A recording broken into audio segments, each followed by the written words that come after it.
Hello and welcome back everybody to the Foodbuild factory, where today we're going to take a look at Nuclear Winter. That's the guy you can see on screen right now. And as always, I'm going to show you some gameplay in the first half of the video, and in the second half of the video we're going to take a look at the perks, mutations, equipment and everything else. So without further ado, let's get right into it. What this character is going to be about is quite simply, I have found a pretty interesting way to use the Cryolator, which makes it a formidable force. Now, the Cryolator in and of itself is not really a weapon that's known for being a good primary weapon. It's mostly just used for supportive roles, just freezing the Scorched Beast Queen, for example, or Earl, just to inhibit their movement. But I always liked the weapon in and of itself for a multitude of factors. Now, one cool thing about the Cryolator that I have used in the past is that it is a silent heavy weapon, meaning it is one of the few heavy weapons you can actually use for a stealth gameplay. Another thing is it's relatively easy to use in VETs if you want to go down that route, but the best way to use it, which I haven't done so far, is something I just came across by basically after I did my last video, or was it the last, where I used the Alien Blaster with the Cryolator modification, and a kind of hidden mechanic, so to speak. Maybe it's a glitch or a bug, we really don't know. So basically, turning a weapon into a cryolating weapon or a poison weapon is basically adding an explosive effect to it. It works like the explosive effect, kind of. And thereby it can be boosted by Demolition Expert, and its range can be increased by Grenadier. This is somewhat hidden just because you don't really see the effects in terms of damage numbers on your Pip-Boy or something like that.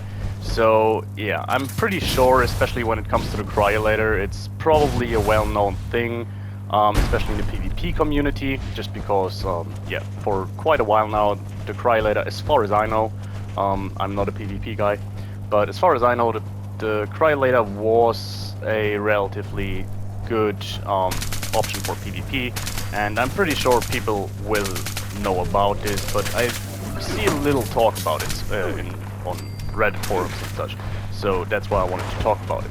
And yeah, basically what I did is I am just using a two-shot Cryolator. I do have faster fire rate on here just for some added DPS, but yeah, using this in combination with Demo Expert and Grenadier makes for some formidable damage and a pretty high DPS.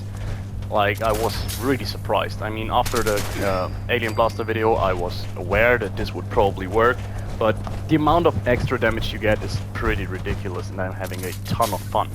Now, another reason why a lot of people don't really like to play with the Cryolator, as far as I can tell, is its low magazine size, which for me has never really been too much of a trouble, just because it's reloading so fast.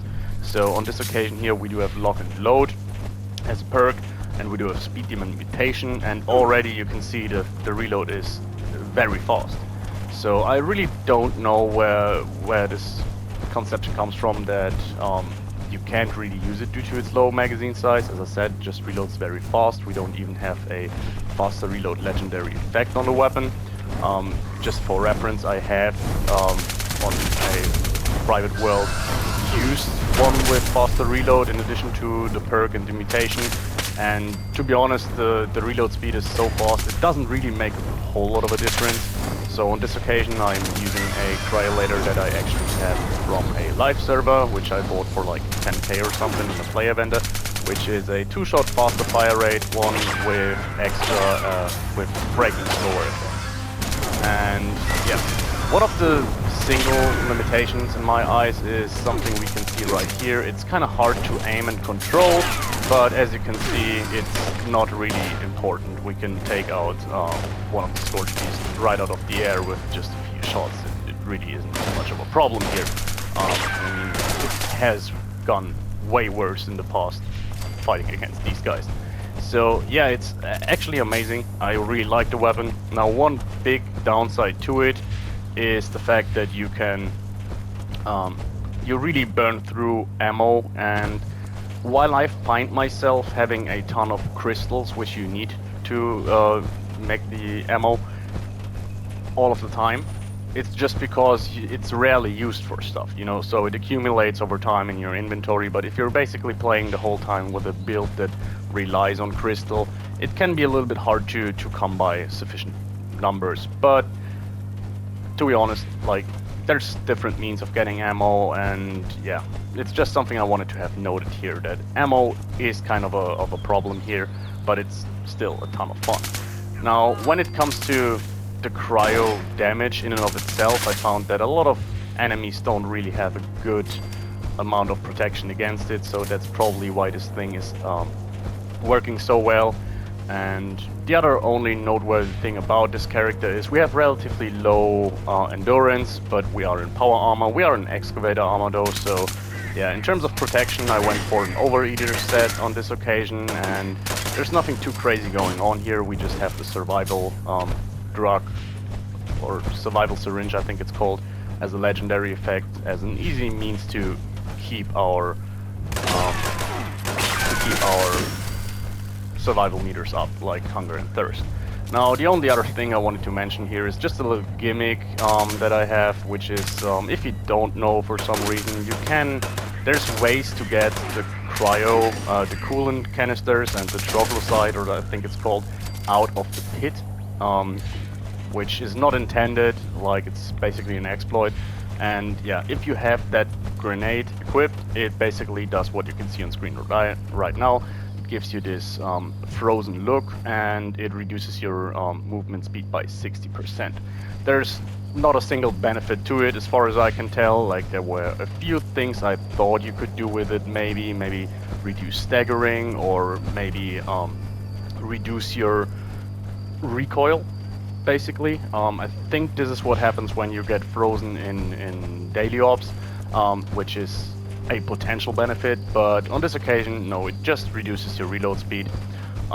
It's just a little gimmick I wanted to have here. Now, there's a few events where you are easily relatively stationary, so you don't really have to move around a lot, and it's a fun thing to do, equip that weapon and just show off, basically. But other than that, yeah, there's nothing to it. It's just a little bit of flavor, and that's it. But yeah, there's not a lot I can say here. I mean, like, look at it, it's really a lot of fun. And one thing to keep in mind is that still using our Cryolator like we do, nothing speaks against using it in stealth and with wet, so there's even a lot of room for improvement when it comes to your damage output here. Now, I didn't want to do it just because I always wanted to use the Cryolator in just a run and gun kind of fashion, and this combination of effects just meant I could do that. But yeah, keep in mind, you can easily just go for a stealth route, so you can get the added benefits from follow through, which would be massive. You can get a little bit of extra damage from covered operative, and in addition to that, you can get bats crits and all of that. So yeah, there's a lot of room for improvement, so I actually think it could be a good weapon against bosses even. Now, when it comes to the legendary effects, the same thing should, as we're using it, should work with every single effect, but since it's kind of using the two-shot mechanic to, since it's kind of using the explosive mechanic to do a lot of damage, two-shot seems like the way to go for me. And yeah, I had a lot of fun with it, but keep in mind you could use a quad version, which would probably be cool. You're just getting one added explosive benefit, that's the whole thing. So yeah, overall, I think two-shot is the way to go here. And you can see we're even dropping like super mutants really fast, and it's even not that bad when it comes to ammo efficiency. Like, if you're going into a daily op or into a expedition, there's a good chance you're leaving it with a net positive of cryo cells. It's just not enough, in my experience, to actually farm reliably that way. You're needing a lot of time in order to farm a lot of ammo that way, so I decided to just craft it on this occasion.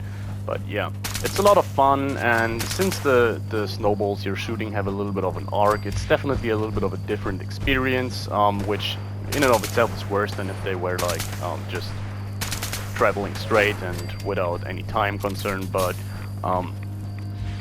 I still think it's fun like that, to use it like that. And yeah, I'm having a blast with this build. It's a ton of fun, and yeah, so far, as I said, not a whole lot you can say about it. It's pretty great. Now, another kind of interesting thing, which we're going to see in a bit, is usually when I'm doing my characters, there's at least like 3 or 4 legendary perk slots used to increase my special stats, just because I think rarely are there a lot of legendary perks that benefit you more than just straight up increasing your stats and giving you access to more perks. So on this occasion though, I'm pretty sure I have not a single legendary perk that increases my stats, just because I felt like I was already really powerful and didn't really need anything. Now, when it comes to the armor we are wearing, I do have an excavator set with a jetpack torso, which is kind of making this build a legacy build, since you can't get those jetpack excavator pieces nowadays without trading them. But it's not really important for the build, not at all. We're not really spec'd into using the jetpack efficiently or anything. It's just a nice little bonus, and I think it worked quite well, but it's by no means necessary, and also not the excavator power armor. We have a lot of carry weight over, so you could easily do the same thing with a standard power armor piece and not worry. Now, this is a fun little thing. You can kind of carpet bomb enemies with the jetpack, just because the Cryolater effect is having a little bit of an area of effect damage, which we can boost with our Grenadier perk. So you can kind of use this thing as a collateral damage kind of thing. Just notice we can't penetrate the floor piece, but well. And yeah, it's also pretty good against crowd control enemies. Like, for example, a lot of ghouls or something. Yeah, you can just spray and pray, basically, and it works really well. Now, we haven't really seen any incidents like that during the video, just because, yeah, there weren't a lot of close quarter fights with a lot of enemies. But yeah, if you're going to White Springs or something like that, yeah, you can easily just dispatch a lot of them without really going for a single one. And yeah, overall, I think you can see the point of this build. It's really fun, and I highly advise you, if you have something like this, just give it a shot. It's really fun in my eyes, and you really don't need a whole lot. Like, as I said, on this occasion I have a 2-shot faster fire rate version of the weapon, but a 1-star 2-shot Cryolator would basically be enough for this here. I do have the break slower effect on the weapon, which is a nice addition, since the Cryolator can run through condition pretty quickly if you don't really do anything about it. We do have rank 4 of Gunsmith in our perk loadout, so it wouldn't be too much of a hassle without the effect, but it's nice. And after all, I found that there was not a single effect in terms of bird effects on the weapon that stood out to me as particularly useful, since we're not using VATS. So reduced weight could have been nice, but as I said, we have a lot of carry weight, and fast reload is, yeah, the increase in reload speed is pretty minuscule at that point. Like, it's basically instantaneously anyways. Let's go for a slow hunt down. I don't know, man. Like, as I said, it's just a straight up downgrade to equip this coolant canister, but after all, I think it's pretty fun. Yeah. One thing I want to try out is if it counts as damage, so maybe you could get a little bit of leeway by using it in combination with a kinetic dynamo as a torso piece, but I'm pretty sure it wouldn't work, so I didn't really give it a try before doing the video here. But yeah, there's another super mutant. Like, holy crap, did they respawn or something? This is weird. Weirder stuff happens in this courtyard here. I mean, it's not the first time that I'm sure I cleared it up, and everywhere there are enemies again. But yeah, maybe a horde event I haven't really noticed or something, but that was a dot here. You can also just go for singular shots. The weapon, even though with its fast fire rate, is slow enough so you can go for like some pointed shots, but yeah. Anyways, I think we're done now, and that would mark the end of the gameplay part of the video, and we are going to take a look at our character before we're going to take a look at our perks and everything. So if you made it to here, thanks a lot. I hope you enjoyed it. I hope you give it a try, and now we're going to take a look at our mutations first, I guess. So here it is. You can see some bonuses up there, but nothing too spectacular. The only real interesting things here are that we are fully fed and fully hydrated, which makes our character a lot more tanky, just because we have an overeater set, as I said. But when it comes to mutations, bird bones, just so we can reduce the stagger from jumping and using the jetpack a little bit. In power armor, we don't necessarily need the agility, to be honest, but yeah. Then we go for healing factor, which hit or miss, use it or not. If you're swimming in stim packs, you can obviously use them, but on this occasion I wanted to have it just because the most damage we take is, for the most part, we're just taking chip damage, so it brings us down to like 80 or 70%, and we don't have to use a stim pack every now and then, so we just survive any encounter and afterwards go back to full health. Then we have Marsupial and Speed Demon. Those are relatively self-explanatory. Speed Demon on this occasion not only good for the movement speed, but also for the reload speed. And as I said, this in combination with the lock and load perk is more or less enough, so you really don't need to look out for a faster reload version of the weapon. Hunger and Thirst growing a bit faster isn't great, just because we're using an overeater set, but as I said, I think it's relatively easy to keep your survival meters up and running, especially with the legendary perk we are using. So yeah, there goes that. And lastly, we do have Scaly Skin, which reduces our AP a little bit for a little bit of extra damage and energy resistance. This wouldn't be particularly necessary, to be honest, but yeah, I just have it left over from another build. And since we're using excavator armor, it doesn't hurt, okay? So going over to our equipment, this here is the bad boy. This is the coolant canister. I mean, keep an eye out to not use it, just because yeah, if you throw it, it's gone, and it's, as I said, you can get them from the expeditions, but it's not super easy. Like, you need a friend to help you, and the circumstances have to be right. You can look it up, to be honest, but yeah, as I said, you're probably not going to use it all that much. I have a nuka grenade just so I can give them, put them on the quick wheel, so I can just quickly use the coolant canister and unequip it if I want to. And here is the bad boy of the day, our two-shot, recoil compensated Cryolator. Faster fire rate, as I said, just increases the DPS a little bit, and two-shot, yeah, as I said, I think I explained it relatively well why two-shot is a good choice here. Now, in terms of modifications, I just put everything on there that is for the Cryolator, and pretty much every single one does give you an added benefit. Now, the glow sights probably aren't too important, but the recoil compensating stock really doesn't hurt. The recoil on the weapon is pretty hefty as it is, and with two-shot it's only going to be worse, so recoil compensating stock definitely helps you a little bit here. And the crystallizing barrel is kind of necessary in my eyes. As far as I know, I haven't really tested it, but this whole adding damage through the Demolitions Expert perk should only work with the crystallizing barrel. I don't think it works with the standard nozzle that basically makes it like a flamer. It could be that it works, but I think you need the crystallizing barrel for it to work. And yeah, that's basically all there is. In terms of condition, we ran through like 30% condition due to the, during the video, if I had to take a guess. So yeah, pretty good, but that shouldn't be too much of a surprise. We have both the legendary effect as well as rank 4 of Gunsmith, as I said, so yeah. Condition isn't too much of a problem here. And when it comes to ammo, we started the video with 8,400 shots or something, so we burned through like 1,200 shots. So there you see what I mean. You are running through cryo cells pretty fast.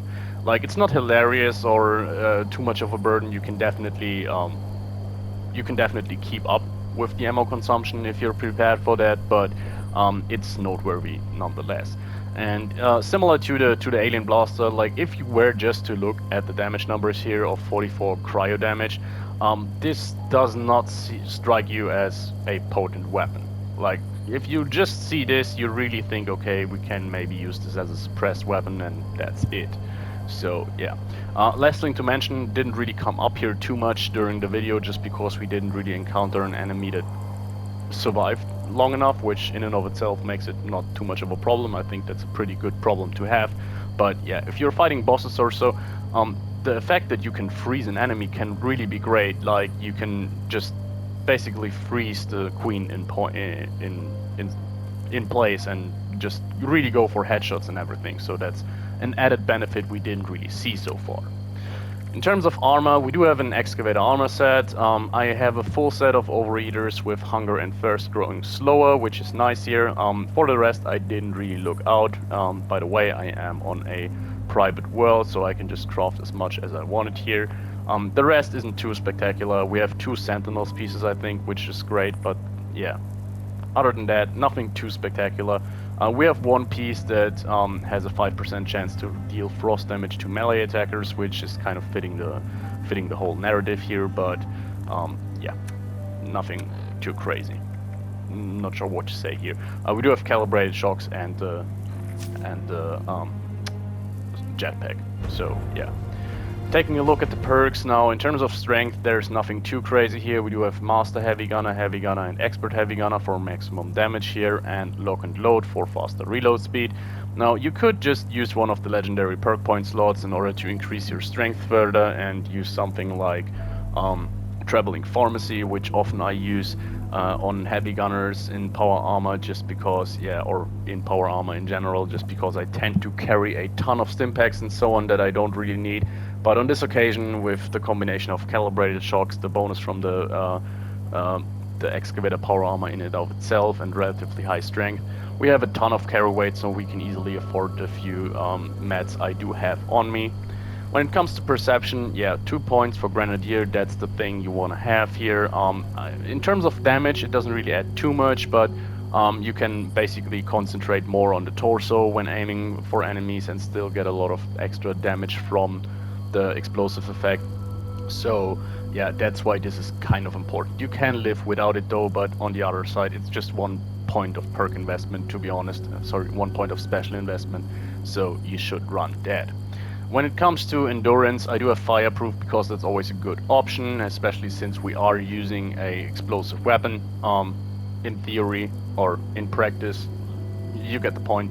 And in addition to that, we have rejuvenated, just because we try to keep our health up anyway, so this gives us a little bit of extra extra hit points and a little bit of faster, a little bit of extra AP refresh, I think.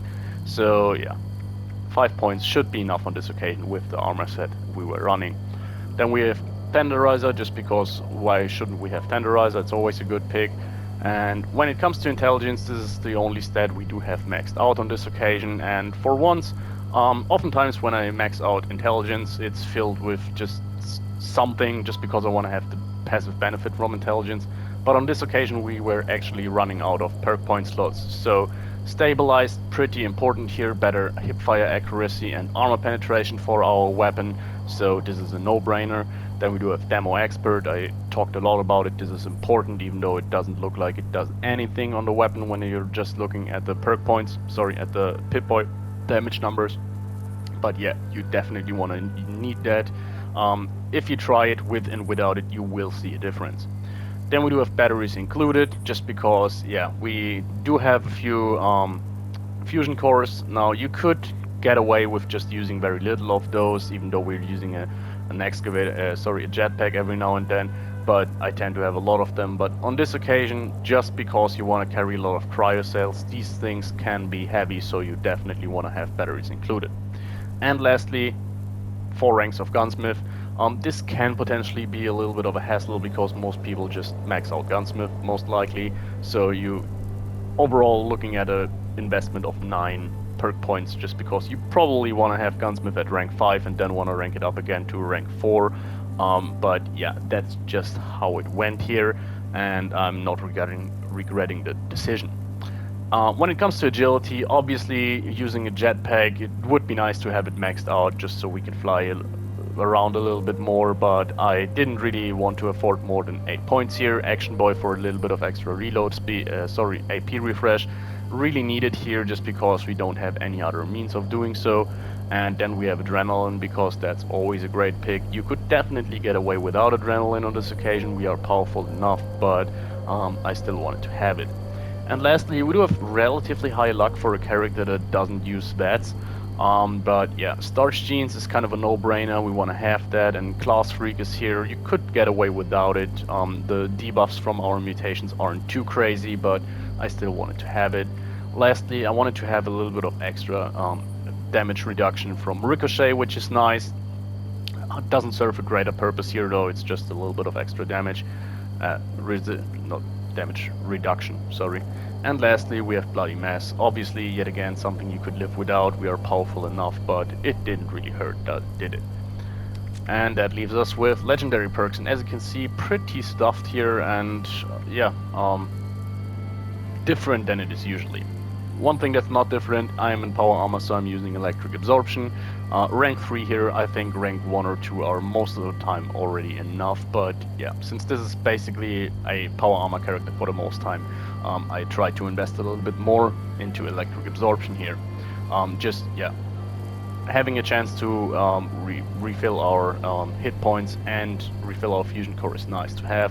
Then we have Ward Rats, probably not necessary in power armor, but didn't really hurt either way.